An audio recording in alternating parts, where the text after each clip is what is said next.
देखो माँ, बारात जा रही है। अरे तो इसमें कौन सी नई बात है, बारात तो यहाँ से आती जाती रहती है। काश माँ मेरी भी शादी हो पाती। अरे तू फिक्र मत कर बेटी, मैं तेरी शादी एक इंसान से करा दूंगी। लेकिन ये कैसे हो सकता है माँ, मैं तो एक चुड़ैल हूँ। अरे इसका भी इलाज है मेरे पास। कल ही हम नदी के किनारे वाले जादूगर के पास चलेंगे, वो अपनी शक्ति से हम दोनों को इंसान बना देगा। और ठीक ऐसा ही होता है। जादूगर उन दोनों माँ बेटी को चुड़ैल से इंसान के रूप में बदल देता है। ये तो कमाल हो गया माँ, अब तो मुझे कोई पहचान नहीं पाएगा। ये भभूति रखो, इसे हर रात खा लेना, वरना सुबह तुम अपने असली रूप में आ जाओगी। जी जी बिल्कुल खा लूंगी। कुछ दिनों के बाद चुड़ैल की माँ अपनी बेटी की शादी धोखे से हरीश नाम के लड़के से करवा देती है। फिर एक दिन, अरे मान गए हरीश, इतनी सुंदर पत्नी तो किस्मत वालों को मिलती है, और एक तुम हो कि खुश होने के बजाय हमेशा तुम्हारा मुंह हारे हुए लीडर के चमचे की तरह लटका रहता है। अरे सुन भाई, मेरी पत्नी सुंदर है तो क्या करूं, नाचूं? देख लाला, सुबह सुबह मेरा दिमाग खराब मत कर।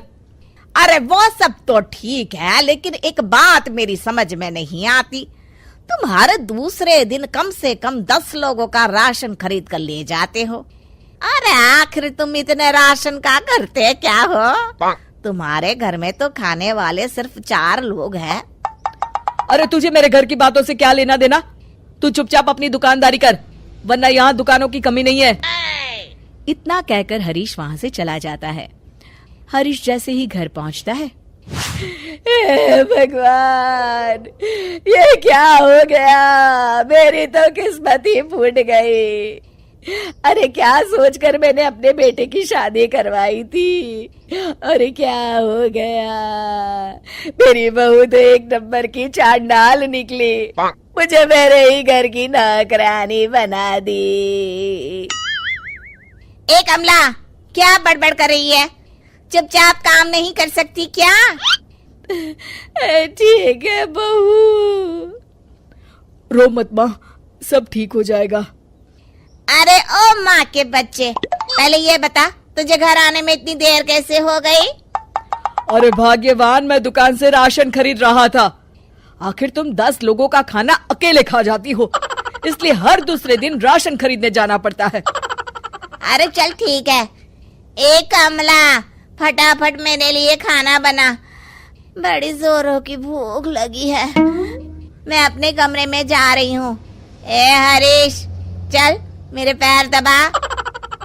मेरी समझ में नहीं आता, ये बहू आखिर हमसे किस जन्म का बदला ले रही है, हमने इसका क्या बिगाड़ा है? अरे नाश पिटी, ये सब तेरी वजह से हुआ है, तुझे ही बड़ी जल्दी थी अपने बेटे की शादी करवाने की।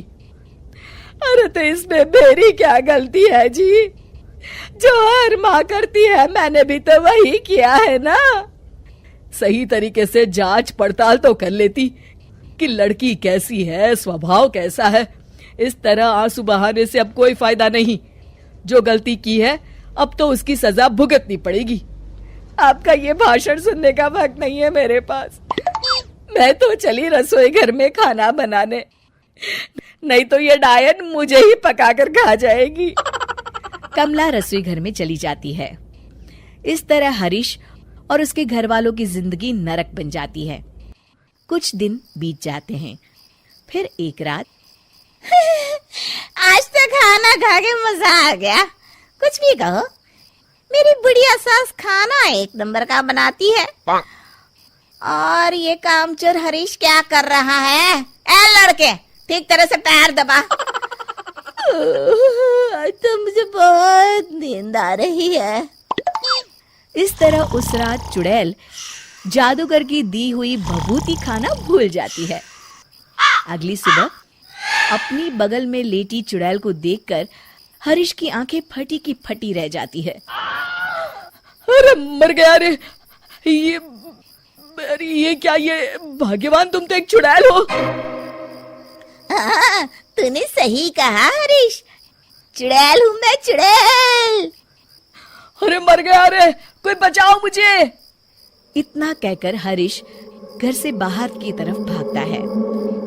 तभी उसके पड़ोसी भी जाग जाते हैं और सब देखते हैं कि हरीश के पीछे एक चुड़ैल पड़ी है। गौर से देखने पर पता चलता है कि ये तो उसकी पत्नी ही है। सारे गांव वाले मिलकर उस चुड़ैल को मारते मारते एक कुएं की तरफ ले जाते हैं। चुड़ैल गांव वालों से डरती, रोती, बिलखती उस कुएं तक पहुंच जाती है और अनजाने में ही कुएं के अंदर गिर जाती है। गांव वाले फौरन कुएं में कुछ कचरा और डंडिया डालकर उसे भर देते हैं और इस तरह हरीश का अपनी पत्नी यानी कि चुड़ैल से पीछा छूटता है और हरीश और उसके घर वाले चैन की सांस लेते हैं।